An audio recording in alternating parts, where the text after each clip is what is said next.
Listen, you should not agree that quick. Stinker. Let's call it out. Just like sitting differently every time. I'm like, so.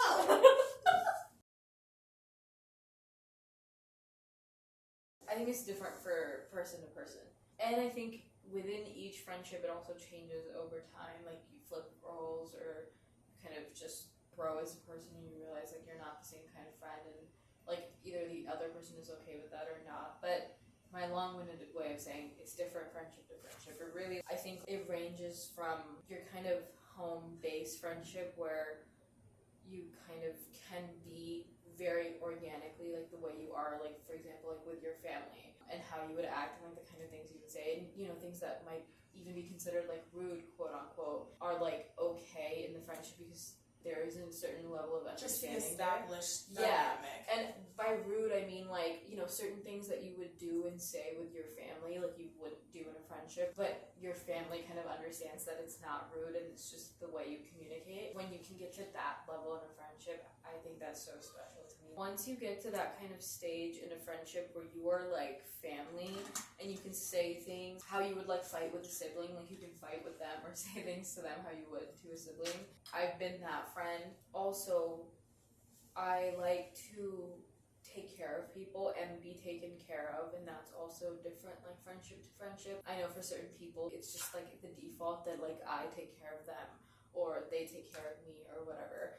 But also sometimes I'm just, like, the comic relief friend as well, and I think those friendships are also so important. When another person is, like, the comic relief, or you're the comic relief, like, it's just nice to have. I think in a lot of my friendships, without realizing it, I'm also, like, a sage, like, advice person to come to. I really like that. Like, I think that's really important to me. It makes me feel, like, good that a friend has come to me for advice. Not because of anything else, just because they can trust that I have the best intentions for them, and so they just kind of are like, what do I do? And, like, here you go. General overview, I know that I'm a person that has... The way I manifest in friendships, I'm just someone that has difficulty opening up, and this creates just general barriers for me to build any type of relationship with anyone. And so oftentimes, you talked about this before, like, the cruelty of, like, someone thinking you're closer than you think they are. Yeah. This is my whole life, and I'm the mean one. You know what I mean? Yeah. Because of my inability to open up about things, it distorts how one person perceives our closeness or, like, our connection to be versus how I think. Yeah. And oftentimes people tend to consider me a closer friend than I would consider them. Yeah. This isn't, like, safe for specific friends. It's just universally. Yeah. I have a big issue with being able to do that. I realize that they're gonna see my side profile the whole time. That's why I randomly turned. I'm listening. So I have 3 main roles that I've existed in friendships. Why are you closing your stuff up? So that's a main issue, I guess, in the type of friend I am. But it also has made me realize, like, in recent years, been reflecting a lot on friendships and how I show up in them. And I feel like there's 3 main types, and I have them, like, labeled as being an ESA, a background character, and the +1 friend. We've talked about this, but, like, you can, like, want and ask for more in a friendship than either of those 3 things. Like, all 3 of those things implies that you're just secondary to, like, whoever is the other person in the friendship, and that's just, like, not what you would want. But I'll let you speak about your experience. It's not something that I particularly blame other people for, which I think is super important, because, like, I don't open up. There's only so many ways I can exist in being close with people. In terms of, like, an ESA, it's an emotional support animal. A lot of dynamics I have in friendships, they're lacking the common balance in, like, sharing troubles and being upset with things. Because you're just always there to comfort. Which I do not mind. But I've had friends be genuinely upset with me, or just upset, or feel guilty because they're like, you are never talking to me. I'm always, like, unloading my problems. I'm like, no, you are going through something and I'm helping you. It's not a constant thing that's happening. You just aren't feeling it because I don't do it back, but it's not at fault of you, or I don't think less of our friendship because of it. But I am more aware of this imbalance in recent years. So I feel like because other people are viewing it and have been aware, they are viewing me more as an emotional support animal. And I've had friends that, they're not like good friends, but people that like do kind of abuse it more than others. Let's say if you were unaware of it, but they kind of know of this dynamic and they are using it to their advantage, it just becomes cruel. Yeah. Where I say though, your cat is not upset because you're like sitting and holding them. You know what I mean? So I'm not like upset by it, but I just know that that is something that people use me for. They find like a grounding and comfort in me. Obviously I don't mind that, but like that makes them more likely or more able to process things with me. Can I ask you a question? Yeah. You said like in recent years you've realized this dynamic more. Do you want to change it? Like, do you want to open up more? Would you like to make it more equal, or are you like fine with where it is? It depends like on the friendship. Okay. Like concept wise, I would love to be able to open up more because I also feel guilty because people are like, why? Because it's unequal. Yeah. Why aren't you sharing with me? And then like the issues with like I feel like we're not as close, or you don't think we're as close, and da.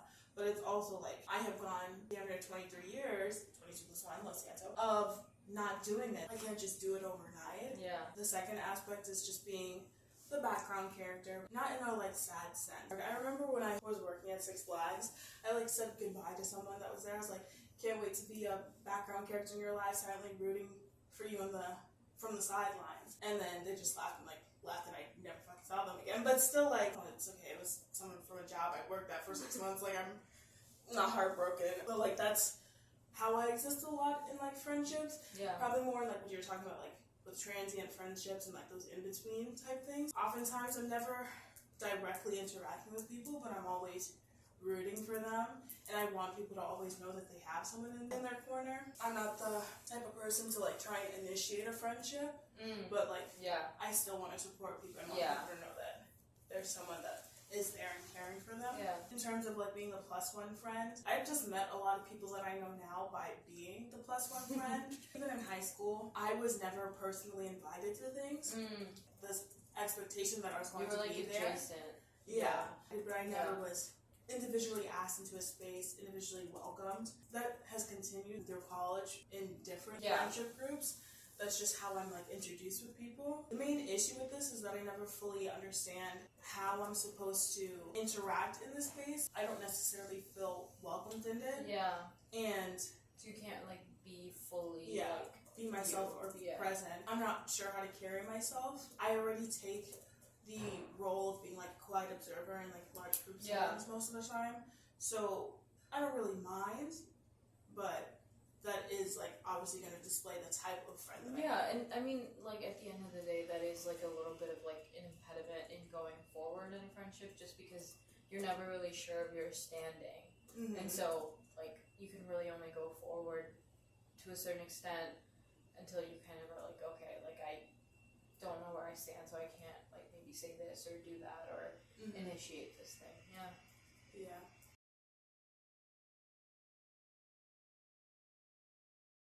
This question kind of flows from the previous question. Do you want to wear the... I don't need continuity.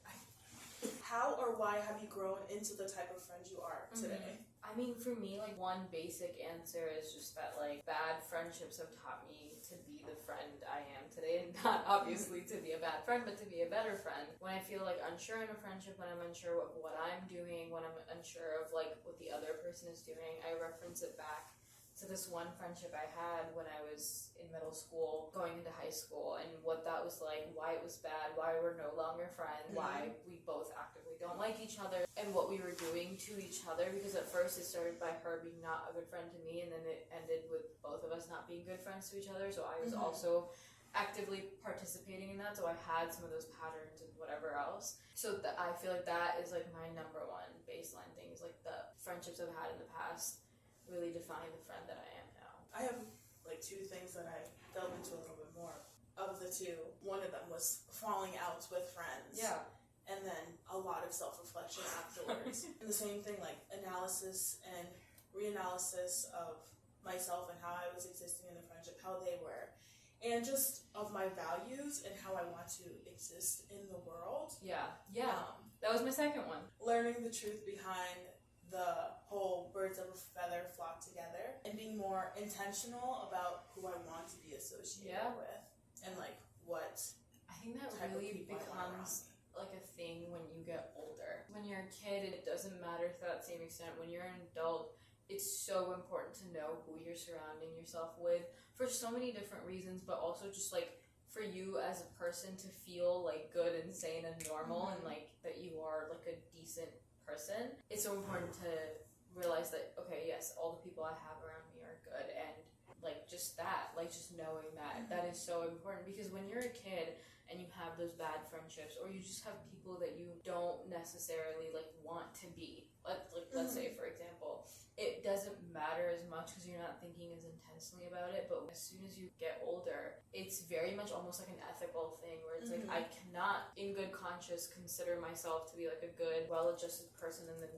be associated with X, Y, and Z. It's also from the perspective that your friends are extensions of yourself. Even like times now, like, but a lot of times when I was younger, you just become friends with who you're friends with, obviously. But I tended to attract like a certain type of person, just wanting to grow with them, or seeing, you know how people talk about like in relationships, like you're not in love with them, you're in love with the idea of them. I feel like that can happen in any type of relationship, and so you see the potential in a person, in a friend, or you just see like one quality about them and they have like this and much so to them. Focus on it, magnify it, everything else will kind of dissipate, and you're like, okay, it doesn't matter because this is what our friendship is. But friendship should be like dynamics, and it should be complex, or they don't have to be complex, but they're layered because a person is layered and complex. When you become friends with someone, you need to like acknowledge all of them and see if it aligns with your values and how you want to be perceived, or how you want to grow, and if you'll be able to grow and coexist with them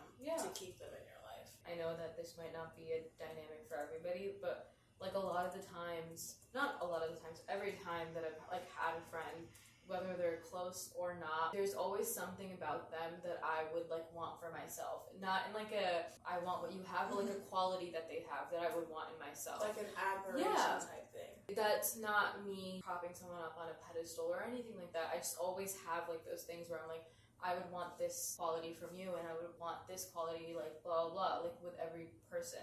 And if there's nothing that I can think about for a certain person, and I actively know that there are things that I don't want to be, that is also like one of those things that lets me know, okay, like that is not, that's just not gonna work. I feel like I could do a whole separate video on like individual friendships and what I've learned from them, or like the fallings out, or like growth in the friendships. So we won't be doing that. The other point that I had was just talking about like how me growing into the type of friend I am, a sort of chicken and egg situation with aspects of my personality, not knowing which came first.